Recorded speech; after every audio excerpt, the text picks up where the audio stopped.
En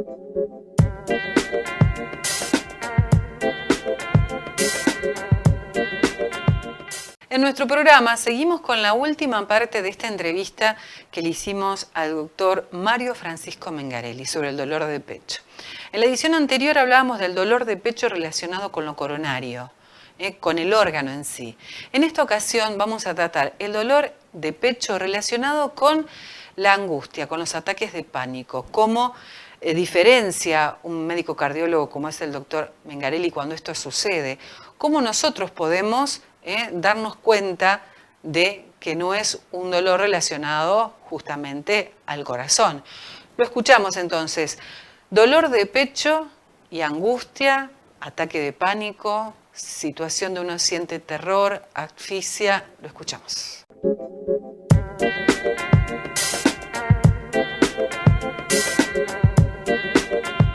Es una causa de consulta que, si bien no tiene la otra trascendencia y la otra de lo que hablábamos antes, o la trascendencia de lo que hablábamos antes, o las complicaciones o la agresividad de lo que hablábamos antes, no es como para dejarlo al azar.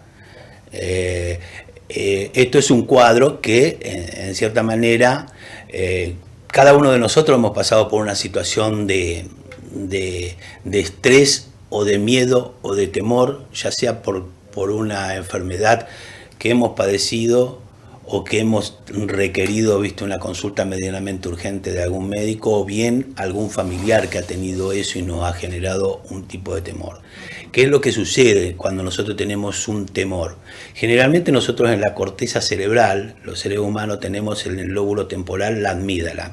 ¿Qué es la amígdala? La amígdala es como el vigía de lo que pasa en el mundo exterior y es como un sensor de las amenazas que nos están en cierta manera amenazando, valga la redundancia.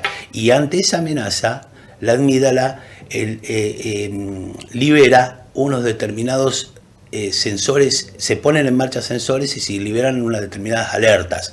Por ejemplo, los síntomas que generan un estado de terror o de pánico o de miedo provocado por una cuestión de la alerta, sería también una situación que genera un montón de síntomas, como ser temblores, como ser falta de aire, como ser cuadros de dolor de pecho, como ser cuadros de sensación de que el mundo se termina, sensación de que uno está muy enfermo, gravemente enfermo, sensación de muerte inminente, o sea, temblores, sudoración, insomnio, agorafobia, o sea, el miedo a salir afuera hacia el exterior, o tener la necesidad de estar en el exterior en contacto con alguien o con un médico cerca o con un servicio médico, de vigía.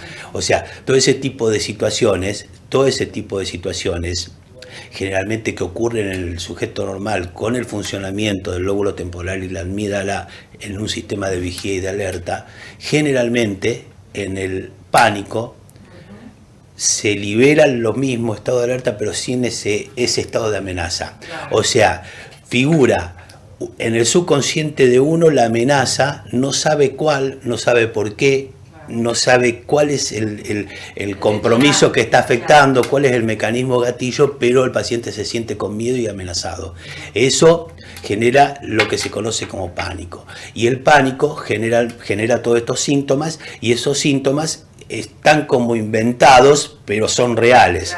Entonces, en la medida que se van produciendo las crisis, la ansiedad se va transformando en una cuestión más crónica, porque el paciente tiene una crisis, se siente, como dijimos, muy mal, y ante la inminencia de la otra crisis, todo ese periodo o ese lapso en donde tendría que estar asintomático, está sintomático, o sea, está con temor por el miedo, y eso retroalimenta el episodio de la nueva crisis. Entonces disminuye la calidad de vida, no tiene en cierta manera una función de vida de relación óptima, se encierra en su problema y vive pendiente de que si va a tener o no va a tener crisis, y no sabe cómo manejarlo y no sabe por qué se producen. Entonces, generalmente es patrimonio del psiquiatra y del psicólogo buscar, o de la psicóloga, y buscar en cierta manera ahondar en cuál es el mecanismo que es el productor de los síntomas. Claro, pero este tema lo hablamos con vos porque mucha gente, me imagino, que irá a consultarte por el dolor. Y más o menos es el 40% de las consultas. Claro. Y hay veces que vos inclusive hasta sabiendo que hay un proceso de tipo neuropsicológico, neuropsiquiátrico, y quiero hacer la salvedad que hablar de psiquiatra no es hablar de locura. No, seguro. Al contrario, es gente que está estudiando y que está preparada para ayudarte a entender cuál es la causa. Hoy en día, bueno, el tratamiento de la crisis de pánico, debemos tener algún conocido o alguno de nosotros ha ido a la sala de guardia por cuadro de dolor de pecho y le han dicho, usted está nervioso, tómese un ansiolítico. Bueno, el pico de pánico que se produce en forma abrupta debido a la fisiopatología que hablábamos recién, dura o tiene su AME en 10 minutos. Ajá. Y a medida que el organismo va empezando a modular con tratamiento y con tratamiento psicológico, con tratamiento conectivo conductal, van aprendiendo las formas de comportarse y de reaccionar y de aprender a que lo que le genera, por ejemplo, al mirar una vidriera, a mí me da pánico, y entonces, bueno, yo tengo que aprender en un trabajo con profesionales a que al mirar a la vidriera, de cierta manera, no me pase eso. Entonces voy a aprender a manejar el temor, porque hay que aclarar una cuestión.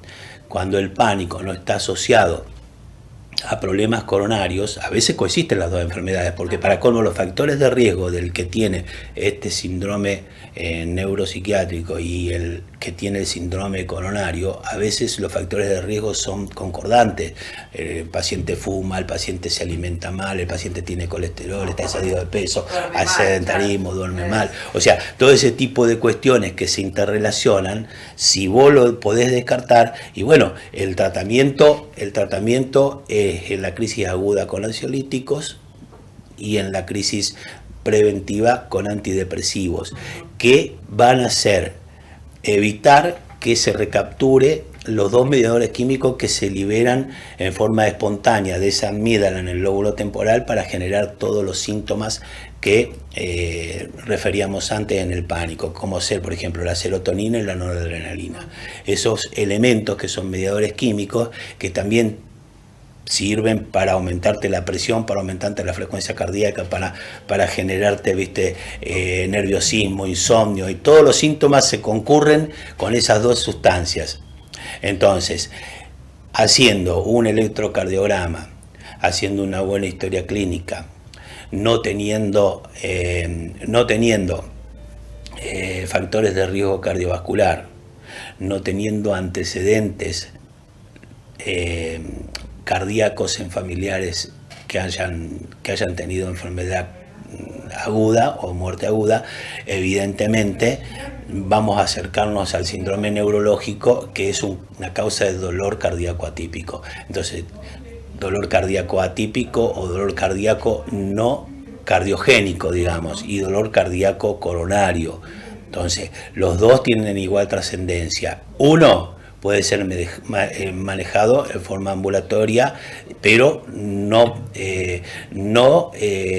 adolece de un cierto requerimiento y conducta médica y atención médica, porque, entre otras de las cosas, cuando el terror o el pánico no se toma en cuenta, puede haber ideas suicidas también. Entonces, síndromes depresivos. Claro, también tiene que tratarlo, pero hay... Claro, y acá, en la parte de los problemas coronarios agudos, hoy en día, bueno, tenemos como medios diagnósticos y la técnica que ha avanzado tanto en forma tan acelerada que, bueno, podemos llegar mucho antes del evento agudo a vivir tranquilamente con la enfermedad como amigo y no producto de una muerte joven por una complicación de estas enfermedades que son la principal causa de muerte en el mundo y en el país.